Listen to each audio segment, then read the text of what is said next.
So hi everybody, welcome back to another video of 802 Wilderness Craft. What we have today is we're doing some whipping on natural fiber rope. So the reason why you would whip natural fiber rope is because when you look right here, the strands are falling apart. And if you're trying to tie that in the lashing, not going to work very well. So what whipping does is pretty much ties those two threads together. The rope stays together and the twists don't come out, so the rope actually is stronger over time, and it prevents this. You can also use it in the future in splicing, where it'll actually help you hold things together, and stuff like that. There's two main types. There's three types of whippings I'm going to do today, or two. There's three. If you want to see the third one, please let me know. It's going to be down. I have it. I know it. But I'm going to do two because the other one's not really useful in some senses. So the first one you're going to be doing is just regular whipping. And then the second one is going to be Western whipping. Regular whipping is you're going to take the strand. I'm going to use this for the splicing rope too, so I'm going to bring it down the rope. Normally you'd want to do it probably like right here, but I'm going to do it right here for this video, so when I do the other stuff, I'll have a rope to use. So what I'm using here is called bank line. Bank line is a smaller, thinner rope. This is not the best stuff for whipping, but it's what I have available for now.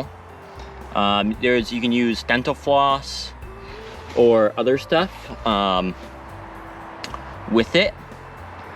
And then there's also like a wax string you can get for this exact purpose. I bet you can use weather string for it too. You should try that one time.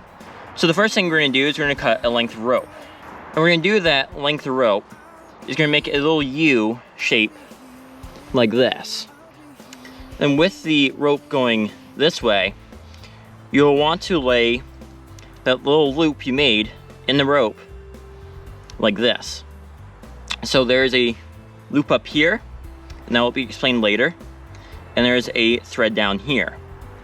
So then what you wanna start doing, is you're gonna take this, we're gonna call this the running end right here, and we're gonna wrap around this way. We're gonna do that about 5 to 6 times. Make sure you do it somewhat tight, not too tight, so when you're trying to pull it, it doesn't burn your fingers or anything like that. You can do more, it's gonna be stronger. And make sure the string you're using is strong enough, so when you do pull it, it doesn't fall apart immediately in half. Natural fiber rope's not good for that. You're gonna take that. So after you've done that, I did a little more than 6. Normally you can do 6, but you don't have to. There's a written rule for it. You're gonna run it through this loop from the bottom. So you're gonna have something like, looks like this. And they're gonna pull this side loop in. Make sure you dress the knot, which means when you're looking at it, make sure everything's lined up. So how it was before, it was lacked over, it was not gonna hold very well. And what we're gonna do is you wanna pull it tight on both ends like this. That is a regular whipping. This is somewhat hard to learn how to tie because you have to hold that loop down like this when you're doing it. But after you get it down, it's gonna be relatively easy. You just pull it, it's gonna be nice and tight after. One important thing to do is make sure when you're doing that, it's nice and flat, so there's no top ridges or anything like that. So I just filmed my half of me doing the Russian whip here. So sorry about that. I'm gonna start here.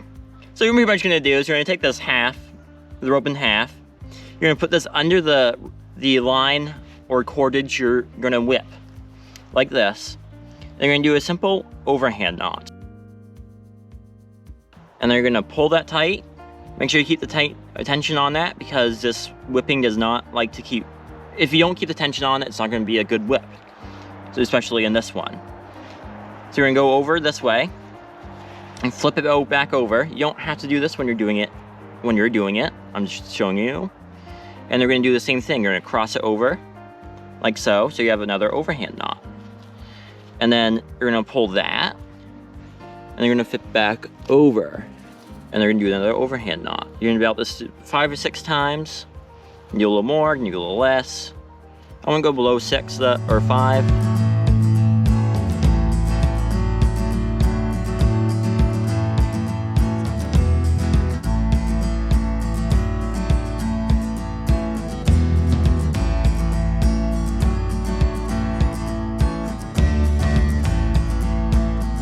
that's a good width there. It's nice and tight. How you're gonna end off this knot is gonna be very simple. You're just gonna do a square knot. So you have the overhand knot, right? You're gonna take this string, or this end, you're gonna go around this one, like so. Like that. Then you're gonna bring that in and around. And then tie it off. And there you go, you have your Western whipping. This one is slightly easier due to how the tensioning works. The other one, you have to continuously wrap and then pull on it. So there's gonna be like parts that can be loose. As you see, everywhere you see in this whipping is always tight. So that's one of the advantages of using this style of whipping, especially on some of the other ropes that are slippery and stuff like that. So the Western whipping is easier to do in a lot of senses of how you tie it. It's going to be a lot more tighter and everything. The other whipping is going to work just fine. It's just a lot of learning curve to learn it, to actually use it in the sense of rope care and stuff like that. And generally why whipping is important is because it's not just a thing people do to keep the ropes long, or it's just rope care. It keeps your rope in better condition because it doesn't fray, it doesn't come undone. It just looks healthier, basically, what's the end of the story is. And for your projects, it's gonna be very important for to whip most of your ropes, unless you don't splice them, which in the next video is gonna be doing here. And some of these whippings can be used in splicing to make things hold together better, or something like that. So with that in mind, if you like this video, or you like to see any more types of whippings out there, please let me know down in the comment section, and please like and subscribe.